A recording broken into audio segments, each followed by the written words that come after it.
we very much appreciate President Bukele and El Salvador's cooperation in the repatriation of El Salvadorian gang members who the previous administration allowed to infiltrate our country. Caroline, real quick, the president of El Salvador is coming to the White House on Monday. Does President Trump want him to bring Kilmar Abrego Garcia with him?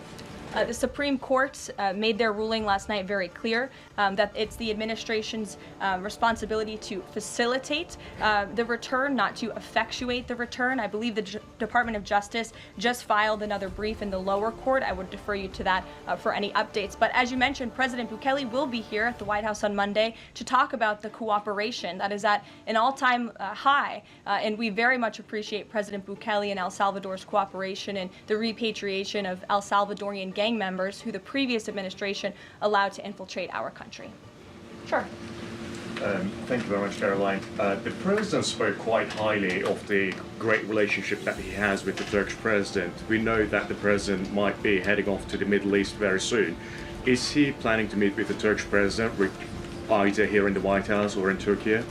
Any plans? I don't have any details about the president's overseas trip other than to say he was surely going to Saudi Arabia. There could be more countries as part of that trip. We're working on the details, and as I've said repeatedly, we will provide the details of that trip as soon as possible. A trip to Turkey, or his invitation to the Turkish president, is under consideration? I'm not going to comment on the details of the trip, but once they're confirmed, I will certainly let you all know. Yes, Stephen.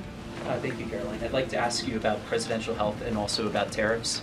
On presidential health, are there plans for the president's physician to come here and take our questions? And also, President Trump repeatedly makes remarks about the former president's health. Is he considering using his executive powers to bring any greater transparency there? As I have said, the president is undergoing his long-scheduled physical. It's a yearly physical that every president receives, and we will provide an update on that by the president's physician as soon as we possibly can.